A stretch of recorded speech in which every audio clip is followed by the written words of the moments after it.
Good morning, everybody. Happy Wednesday, August 6th. It is Spin Doc here with another version of the Spin Zone, brought to you on behalf of the Daily Bread Network on YouTube. Thank you so much for bearing with me with the a little bit later start time. Had just a few conflicts this morning that got me a little bit delayed, but we are live now.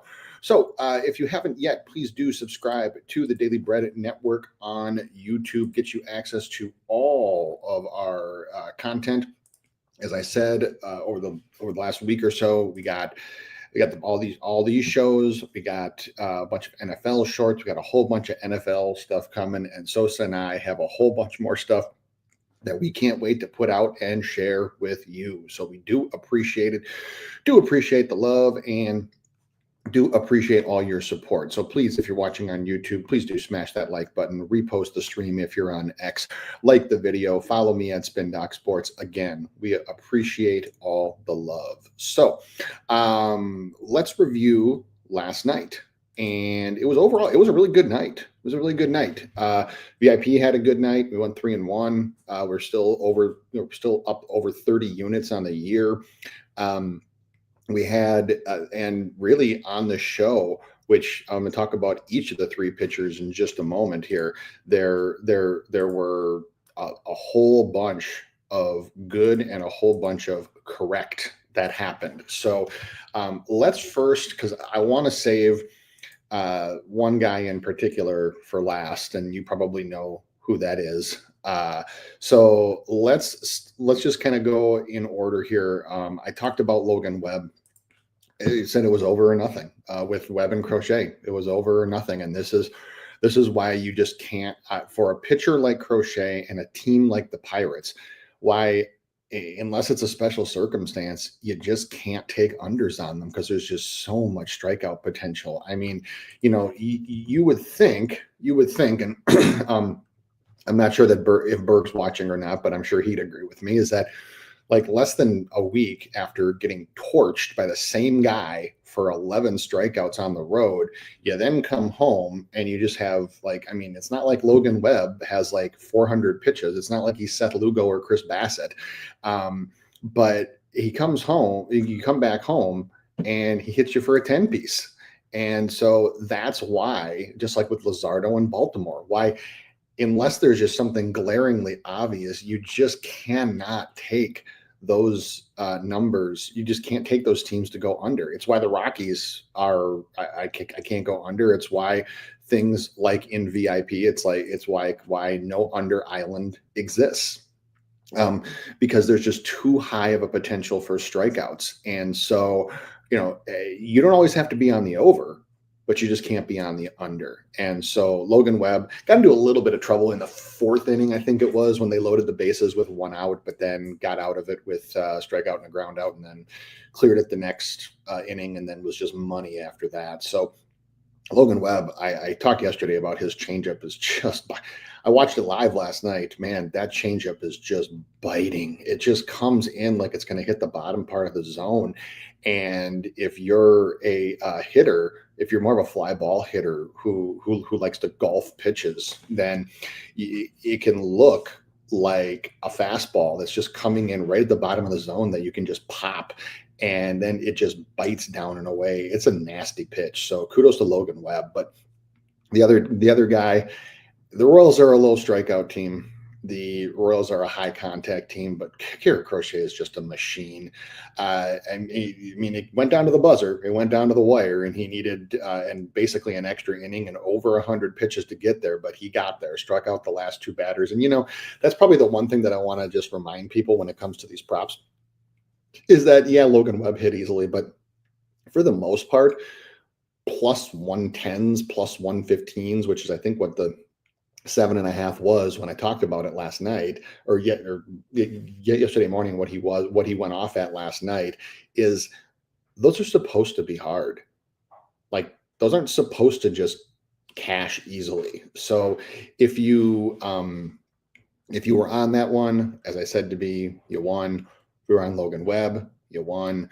And let's talk about the final guy. I already posted on X about him this morning. Mackenzie Gore. Man, Man, Mackenzie Gore is in a bad situation right now. And I personally don't know what's wrong with him. I have three theories, which I'll share in a moment, because it's usually one of these three things. So it's not like the guy just forgot how to pitch. That's not like, that doesn't happen. What usually happens with a guy when he goes from being as dominating as Gore was to just getting honestly kind of lit up over each of his last three starts, and strikeouts are just falling off the face of the earth. And again, it's not even last night, it's just in general, is one of three things. And so number one is that his innings load is getting to be too much and his arm is tired. And when pitchers' arms are tired, what they'll sometimes try to do is overcompensate by changing delivery, changing mechanics, sometimes even unknowingly, because the regular delivery isn't doing what it normally does. Number two is that something has changed in his delivery or his mechanics, and it hasn't been noticed yet. I would think that people would notice it by now. Especially on the Nationals, who see him every single day. Or the third way is that he's injured. There's something wrong with him somewhere, because you can see on X the post that I made, the chart, the man, his spin is down, his velo is down, his everything is down. Mackenzie Gore is not a guy with a dominating, overpowering four-seam fastball. He can get guys with it, but I mean, it's 95, 96, and it's not like a Tarek Skubal fastball. And when you don't have that, the pitch he does have that is out of this world is his curveball. And his curveball is not spinning, and his breaking balls aren't biting. And when that's not happening for a guy who needs that, which is one of the guys we're going to talk about today, who also needs it, it's a recipe for disaster. Talked about how in his last start against the Astros prior to last night, Gore had started to just basically abandon getting chase contact or getting chase whiffs and just went entirely with zone stuff. And that's not going to work either, because he didn't post. I mean, he doesn't have it. He doesn't have that stuff to make guys miss in the zone. So you have to it's time to really sound the alarm bell about Mackenzie Gore. And we actually did not end up playing him in VIP. What I said was, we're going to pass on him. We're going to take the free lesson, and we're going to see what develops. And he is just off the list right now until he can at least show me something in his advanced metrics that would indicate that we're going to see the Mackenzie Gore of old, because we are just not seeing it.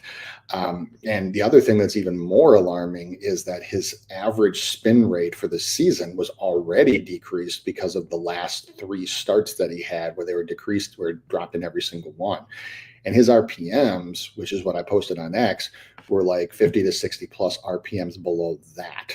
So I don't know what's wrong with Mackenzie Gore, but I do know that something is wrong. And my advice would be to, if it's against a decent contact team, I would just look to go under. But what I would really look to do is just leave him alone until we figure out something, anything, any kind of explanation for what's going on with the guy. Because like I said, his spin, his velo was down last night.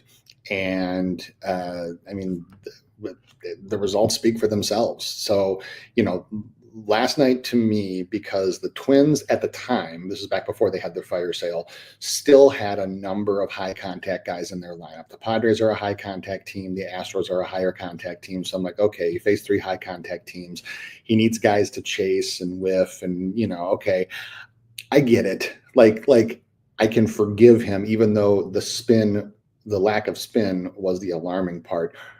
And then the walls just completely collapsed last night against a team that, by all indications, he should have just absolutely torched. And that the Mackenzie Gore that we saw in May probably would have absolutely obliterated So May or June. So Mackenzie Gore's off the radar. No more Mackenzie Gore for me for the foreseeable future, unless I get some kind of indication as to what's like actually wrong with the guy. So elsewhere, because we talked about it a little bit yesterday, Brian Wu had a hell of a start out in Seattle, and the White Sox, Meadroth for the White Sox was projected to be in the lineup, but was not. There were also a few other changes. The White Sox bottom 3 or 4 is always like a kind of a mystery bag, but Wu absolutely dominated last night. 7 innings pitched, 2 hits, 1 earned run, no walks, 9 Ks, and just did what he does. He just blasts you in the zone and says, here, hit this. And the White Sox obliged by not being able to. So I remember we talked about him, and there were just a few other ones that just Evaldi was one of them, and he was, depending on what you got, because there were some 5.5, some 6.5, 8 innings pitched, and he pitched an absolute gem. He pitched a 1-hitter and threw almost 100 pitches, and was kind of surprised that they didn't at least give him a chance to go out there and finish it off. But understand, because the Rangers are still fighting for a playoff spot. So Evaldi, depending on what line you got, if you hit on that one. So, all right, that'll be enough for that. We'll run through the chat, and then we'll get through the business of the day, because we do have early baseball today. We have 3 pitchers to talk about and have a couple NFL training camp updates. So I want to say shout out and what's up to Philip Magruder. Good morning to you. That's awesome. You've been on a roll, man. Good. Keep riding the wave. Hey, keep taking them. Keep taking them.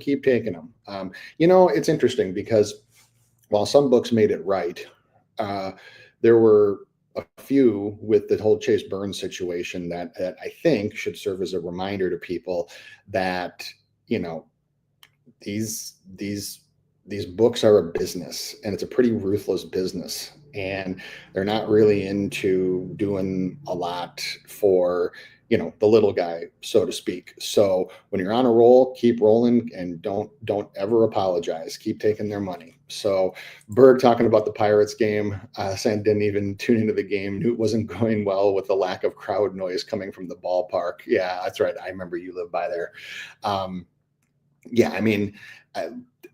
Webb just had them completely flustered, which is, like I said, is really, really interesting, because he just faced them 5 days ago. But is what it is. Got Cover Kings on a few.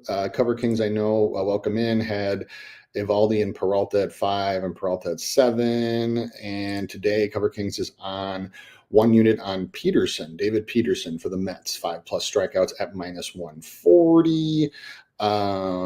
And Eric saying, morning spin, morning to you. Thank you for joining. And Lucas saying, underdog didn't void. Yeah, I think the final kind of determination, or the final like mix from the Chase Burns situation, is it's about 50-50 of the name brand books. I think 50% did and 50% did not, depending on where you were. Some people got free play. It's just weird situation. Lucas also saying 8-1 in my last 9. Need to keep this going till the settle update. Well, let's see if we can help you with that. We will talk about 3 pitchers today. I have the charts ready to roll. Again, as always, if there is a guy that we don't get to, I will just feel free to throw him in the chat, and we can definitely go and take care of that and cover him at the end. But the first guy, I talk about him every time he pitches virtually on this show, is Big Jack, and he's playing against my Twins, so I think I got to talk about him.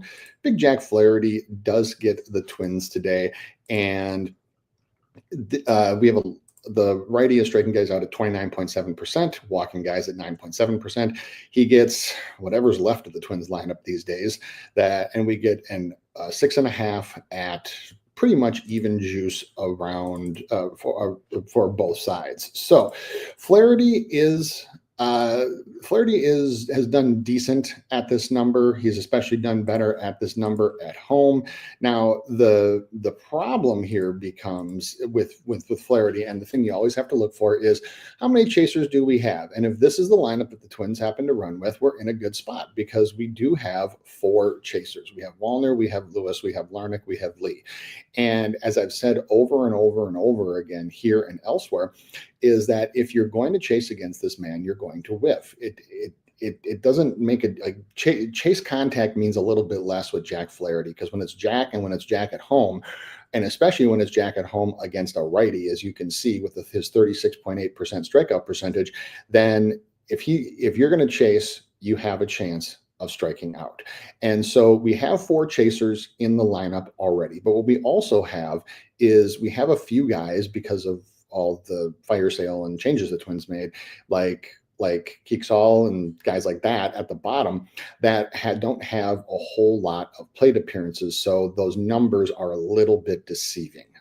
Not to say that they didn't mirror what they did, for example, in the minors, because he's our number 3 prospect, and he is a pretty good overall contact guy.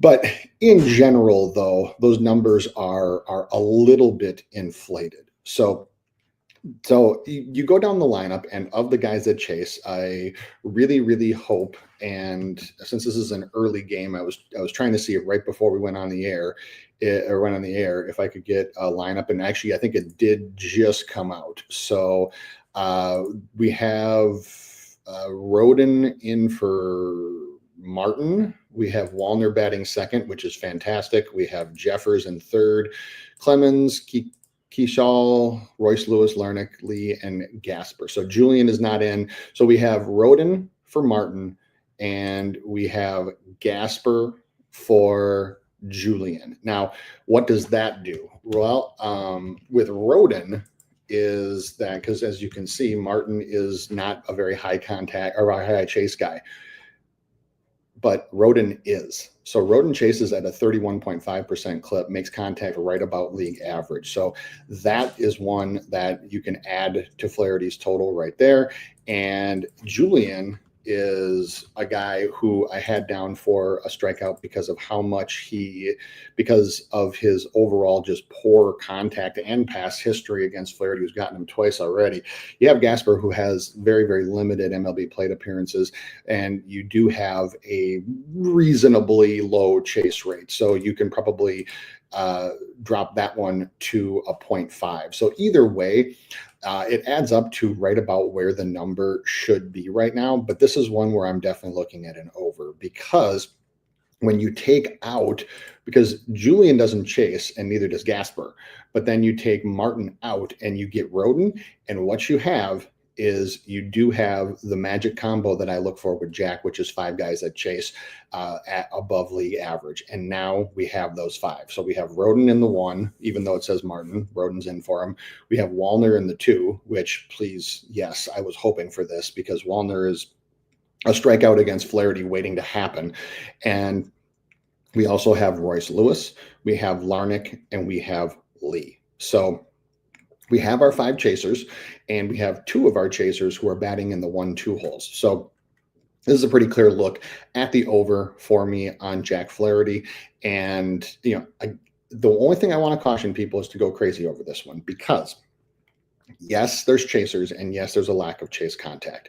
However, there's other factors involved too, because we do have a lot of guys that make contact in the zone. So what we need is for Flaherty to get some foul balls and some early strikes to set up that chase stuff. Because if you look down at the umpire, it's not the umpire that you want.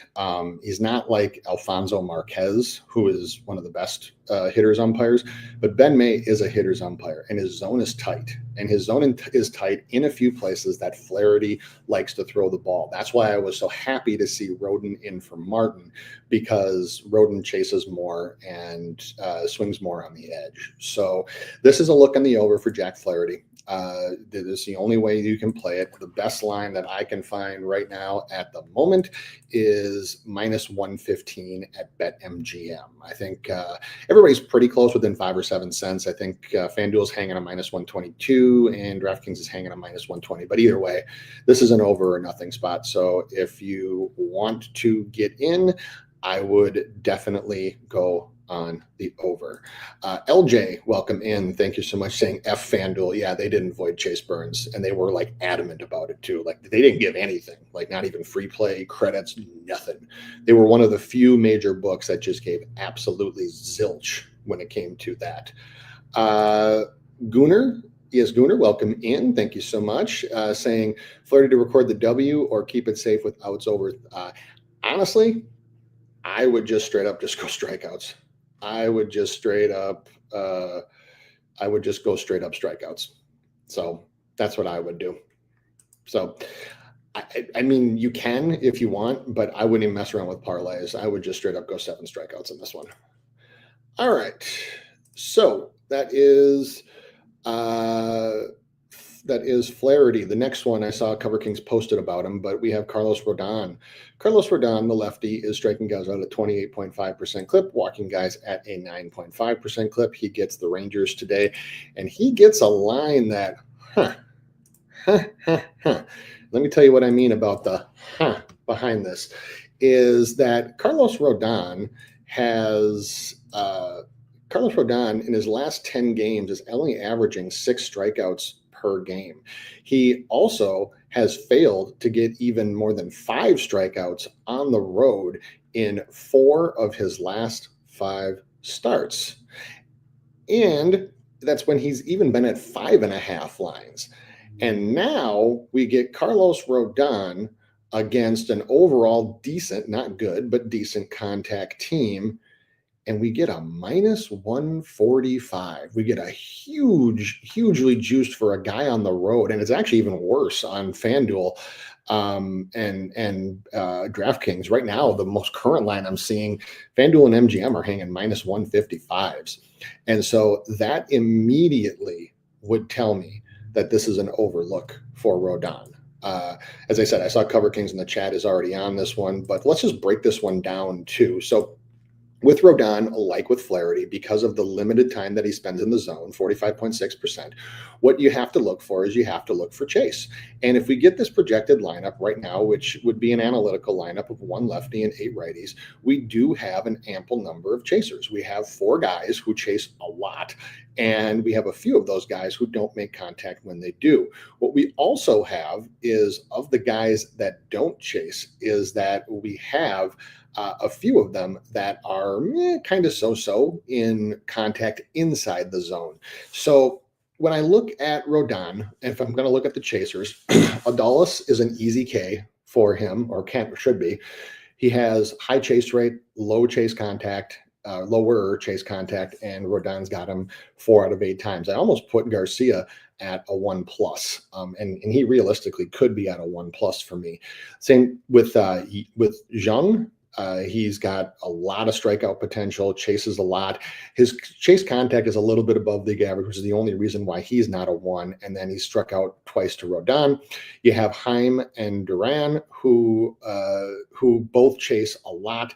And one of those, Duran, who Rodon's gotten 2 out of 4 times, also has chase contact that is under league average. So with these 4 guys, I can very easily see 4, if not 5 strikeouts between these 4 guys if this is who they go with. So then the question becomes, because if you get 5 strikeouts with those 4 guys, or even if you get 4, it just ridiculous. It's ridiculously easy path. There's a ridiculously easy many paths to 7 across the board, because while you have Seager, who overall has good numbers against Rodon, you do also have Rodon, who is torching lefties this year. You also have Simeon, who Rodon's gotten 6 times, doesn't chase much, but but he has poor chase contact. What I'm saying is that there's plenty of other guys in this lineup who could combine for the extra 2 to 3 strikeouts that you need. Because of the fact that there's 4 chasers in this lineup, I wouldn't ladder Rodon. I wouldn't go up to like 7, 8, 9, especially not on the road. What I would do though is I would definitely have an overlook here if this is the lineup that they put out. What you really want is you want the 4 that I mentioned. You want Garcia, you want Jung, you want Heim, you want Duran. Those are the 4 that you want. And it would be really cool if Heim and Duran were not in the 8-9 hole. If, like, for example, if they like batted down Higishioka and then put them in like 7 and 8, because then you have Jung, Heim, and Duran 6, 7, 8, who are all strikeout candidates in a row. But this is a very, very clear overlook here too, because I think that he can get Haggerty. He can for sure get the other 4. There's a potential to get Seager because of his chase contact metrics, and there's also a potential to get Langford because of his chase contact metrics. So there's 7 strikeouts waiting out there to be had. So if you're playing this one, I would for sure wait and make sure that those 4 guys are in the lineup, but over is the only way to go for me. All right. Last but not least, for the pitchers we're going to talk about today, we have Robbie Ray going right back out to Pittsburgh. We have Robbie Ray, and this is another and I'll tell you what the means. Robbie Ray, the lefty, is striking guys out at 25.4% clip, walking guys at 9.6. He gets the Pirates today, and he gets on the road a 6.5 at -130 with an under at plus money. Now, this line has moved. So when I made this, the line was -130 on DK. It's already down to -105. So it's coming down, which would indicate that there's money going the other way. And with the Pirates lineup, the for me is because Robbie Ray over his last 10 games is averaging 5.3 strikeouts per outing. What he also has is he's 2-8 to 7+ strikeouts in that time, and he's 0-3 to that when he has been set at a 6.5. We also have, you can see the past history on the screen, is that there's not great past history against this lineup. It's not bad, but it's not great either. You have 14 strikeouts and 58 plate appearances, 24.1. That's okay. It's all right. But despite all of that, we get him moved up to a 6.5. Now, the question is, can he get to 7 against this lineup?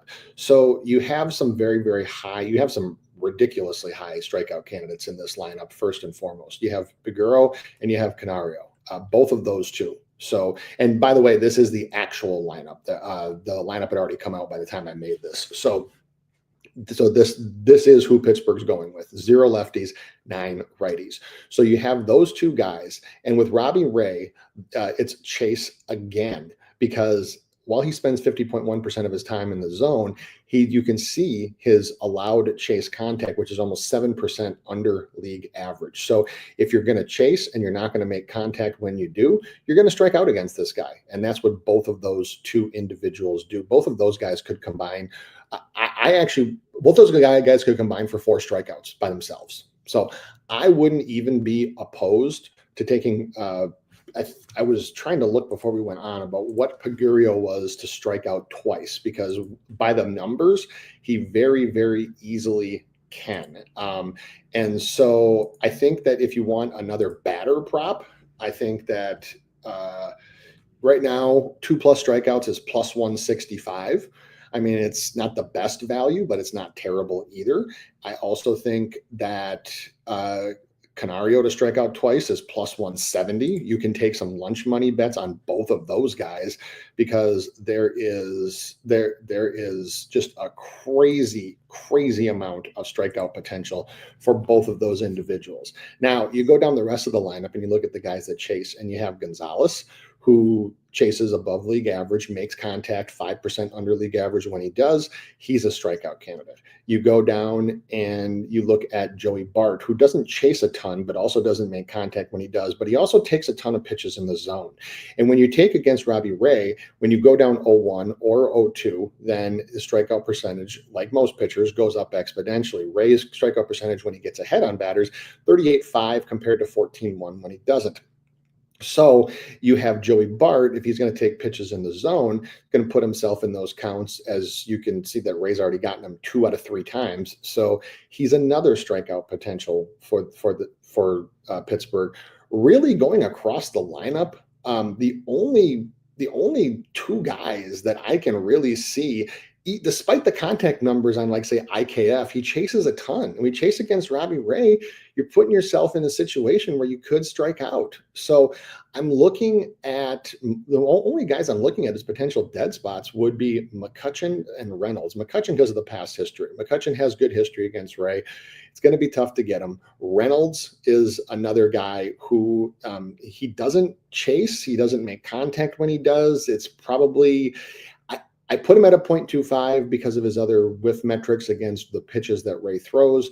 But realistically, this could be like a 0.25 or a 0.5. It's probably somewhere in between. So all this adds up to that if you're playing this one, you're playing the over. I don't know if I would go more than a half unit on this one, though, because of some of Ray's struggles Kane guys on the road.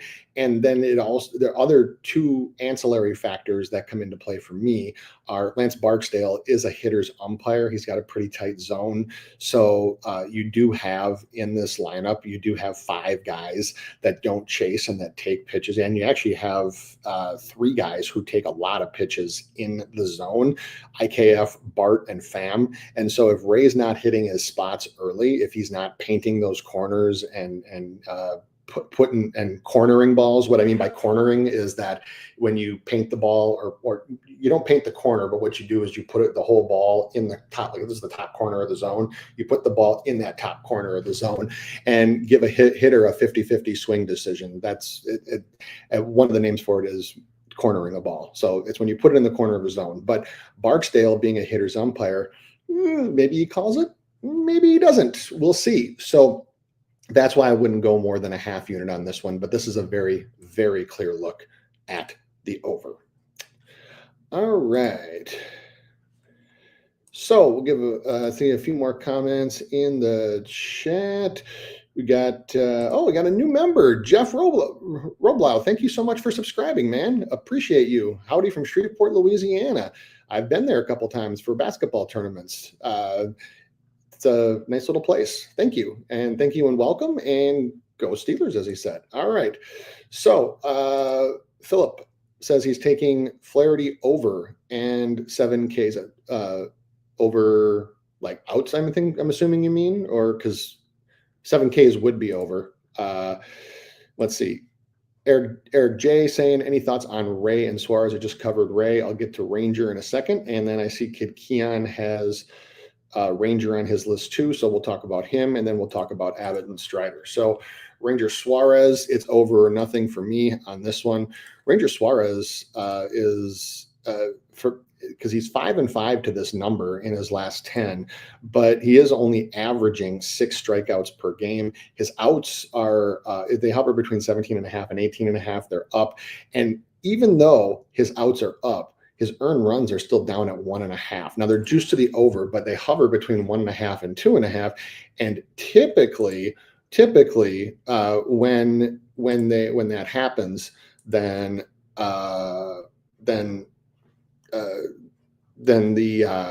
what ends up happening is that that means he's going to have a good start. So the longer innings usually mean a 2.5 for earned runs, but right now we're on the 1.5. So I would look at the over with Ranger. And Kid Keon, welcome in, asking Abbott, Strider, Ranger. We covered Ranger. Abbott just has horrendous history against this Cubs projected lineup. 8 Ks and 70 plate appearances. So the only way you can look is under on this one. Horrible past history, which is factoring into the line because he's 6-4 to this line overall in his last 10. And there's a few guys at least that could be in this lineup, like Dansby, et cetera, who could be high strikeout candidates. But despite all that, they're still juicing the hell out of the under at -1. It was -144 this morning. It's -140, -145, somewhere in that range now. It's under or nothing for Abbott on me. Strider, I I threw completely out or earlier today. That line is just not exactly my favorite line. I the Brewers have had some strikeout issues recently, but Strider has also had some strikeout issues as well. And but at home, he's kind of a different pitcher. So that line is kind of in no man's land for me. What I'd rather do with Strider is I'd rather pull him down to 6. And then I would rather try to pair him with something else if you're going to do anything, because his outs are at a 17.5 like they normally are, but his runs are down at 1.5, despite being at 2.5, 3 of his last 4 starts. That would indicate to me that he's going to have at least a decent start. So I'm just I don't feel great about either side of that Strider lineup. And so because of that, I'm completely off on him. I'd probably feel more comfortable, if you wanted to get in on it, about pulling it down to 6 and then pairing it with something else. All right, I think that covered everything. If there's anybody else you wanted to hear about, please do throw it in the chat. We have other looks, sides, totals, etc. for today. A couple money lines that I have a lean on is even though Rodon, I do think he can get strikeouts. I do think that from an overall game standpoint, Rangers money line has some value at plus 118. I think the Astros have value at plus 100. The Brewers, and this is another reason why I'm like kind of iffy about Strider, Brewers money line at plus 116 all have value. Those are probably from the money lines for me. For totals, the under 7.5 for Mets Guardians, I think, has some value, as does the under 7.5 for White Sox Mariners. White Sox team total under as well. There's a lot of indications for me. I'm not sure how many Kirby's going to strike out, but I do see a lot of indications that he's probably going to have a good start. And then the Orioles team total under, that goes back to my Ranger Suarez thought about how his outs are up, but his earned runs are down. And you don't see that very often with Ranger. Normally the two correlate parallel with each other, but it didn't this time. So the outs went up and the earned runs went down. So Orioles team total under, I think, can work as well. And Kid Keon asking, what about Springs versus Washington? With Washington, it's kind of over or nothing these days too. The other thing that I see with Springs is that this is the first time he's been at a 5.5, and as long as I can remember, it's for sure in his last 10. And he doesn't have great history against that or to that number. He's only 3-7 to even hitting 6+ strikeouts in his last 10, and even prior to that, doesn't have great history hitting 6+. Now the 6+ is juiced very heavily on the over, so the plus 125s are ones that like if I'm taking a plus money shot on an over, I kind of look at in the plus 105 to plus 115, 116 ranges. The plus 125s can get tough. So what I'm probably looking to do if I'm going to do Springs is to pull them down to 5 and then pair them with something else that I like, or just put one unit straight up and don't pay any, and just don't pay the juice and take the reduced payout on a 5+, because I see a lot of paths to 5. 6, maybe we'll see. And so let's see. Lucas saying, Doc, that card's overpaid for my new tires. Oh, nice. Need more totals. Well, unfortunately, I don't have a whole lot of other ones to give you right now. If you wanted more that at least have some value on them, Astros Marlins under 8 kind of sort of has value right now. I'm going to wait and see if there's any line movement after lineups are released. Rays Angels under 9 could have value as well. So hopefully we can pay for more stuff on your vehicle. So all right, let's talk about NFL training camp. And there's a few training camp updates that I wanted to talk about today. And this is going to be and then this will be a lead into tomorrow's segment with you'll probably thank me later, where I should talk about a player. So if you haven't heard, Vikings wide receiver Jordison Addison was suspended for the first 3 games of the season for violation of the substance abuse policy for a DUI conviction from last year. He actually pled guilty as part of a plea deal. So the thing is, he wasn't actually driving. Police found him passed out in his vehicle at LAX. He clearly had driven there and was over the limit for alcohol in the car by himself. So now the 3-game suspension surprised me a little bit. I thought he was going to get 1 or 2. And if he's getting 3, what I would say to that is 2 things. Number one is I think you got to downgrade him at least a little bit from, like, I had him as a low end wide receiver 2, so like your second wide receiver in a fantasy team. I kind of think of him as more of a wide receiver 3 now because he's going to miss 3 games. He's also going to have to come back and build chemistry with a rookie quarterback or a quarterback making his first NFL starts with JJ McCarthy. So yeah, you can build reps in camp, but it's a little bit different in the regular season. And then McCarthy presumably would get a comfort level with what's going on for the first 3 games of the season. And then you got to put Addison back in. So I think he can get back on track, but missing 3 games in that situation is never a good thing. So I would probably drop him a few rounds and a few spots from what I wanted to draft him at, because he can be the deep threat. He can be the speed guy, downfield guy. So the other thing that I think plays a factor here too is that if he's getting 3 games, I can almost guarantee you that that Rashee Rice is going to get more. So if that's 3 games, then I can almost assure you that Rashee Rice is getting more, because Rashee Rice was actually driving and could have caused he could have killed people. So thank God he didn't. But I would expect Rashee Rice to get 4, maybe even 5 games. 4 sounds about right. So just if you're going to draft him or if you're keeping him in a dynasty format, just be prepared for that one.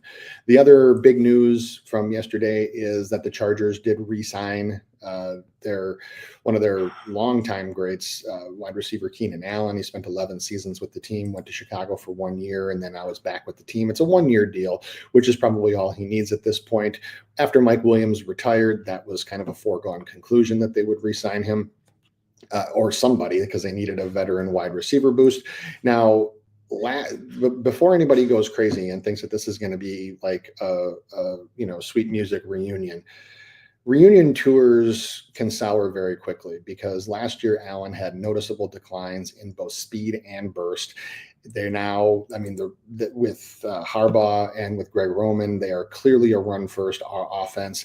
So I would probably look to only take him as a flex option, maybe like later. Just don't count on him for any regular production. You're going to be disappointed. And this is another one. This is actually another guy where if you're in an auction league, I think that you can actually get people in your league who don't pay as much attention to overpay, because a lot of times after the big guys go, what you get, the people guys overpay for are names, right? It's like names they remember. It's like, oh, Keenan Allen, I remember him, he's good.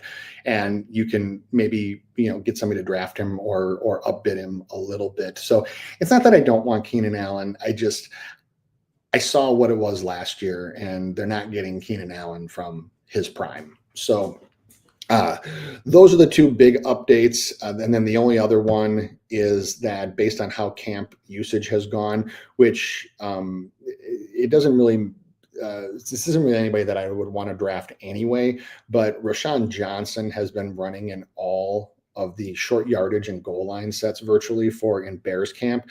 What that means to me, because I've been low on him all offseason, I am probably not drafting DeAndre Swift this year.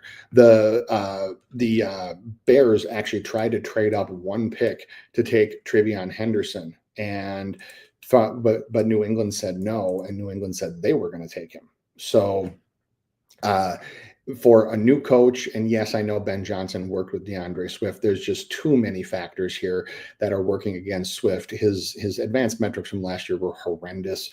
Do I expect him to get the ball here and there? Yeah, but I personally think that DeAndre Swift is one of the more overrated players in fantasy drafts this year.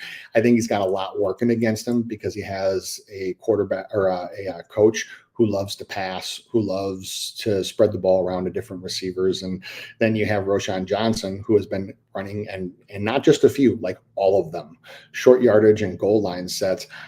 I'm just not sure where that's going to pop value. I guess maybe in PPR it could, but I'm just not interested in Roschon Johnson pretty much at all. Or I'm sorry, in either one of the Bears running backs at all this year. So, all right. Berg saying Gausman and Coors, there's no Rockies tax on them, so it's a complete no-go for me. In fact, not only is there no Rockies tax on him, but we have an underjuiced. That this line is just screaming all kinds of bad. So Kevin Gausman faces the Rockies, and he has been at a 6.5 or a 5.5, depending on who he's been facing and where he's been. But he's been at a 6.5 a few times on the road and has disappointed spectacularly against the Twins, against the Athletics, against I think against the Guardians too. So against the Rockies, there needs to be a Rockies tax for me to consider. And not only is there no Rockies tax, so like not only is he 6.5 because he's averaging 6 strikeouts a game, but it's actually now juiced to the under. So if the Rockies weren't on no under island, I would actually be looking at trying to do a deep dive to justify an under. But no way. I am so far off on Gausman. I actually want to see what he does in this start, because the line here says that he might not even he might not even get 6. So we'll see what happens.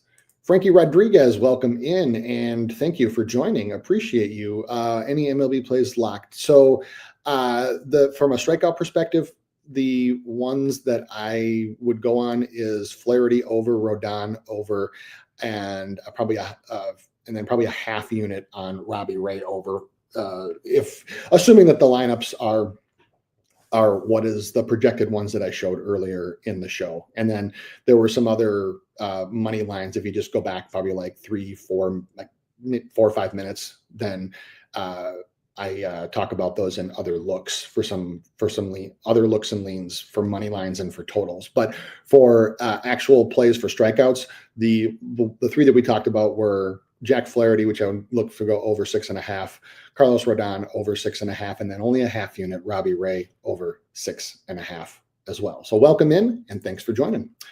All right. I think that's going to do it for us today. Thank you so much to everybody for joining. Thank you for everybody for bearing with me for the late start. Back tomorrow with more, same time, same channel. If you're not already, this show is please do subscribe to the Daily Bread Network. This show is brought to you on behalf of that. Please follow me. Give the video a like. Give it a share. We do appreciate the love.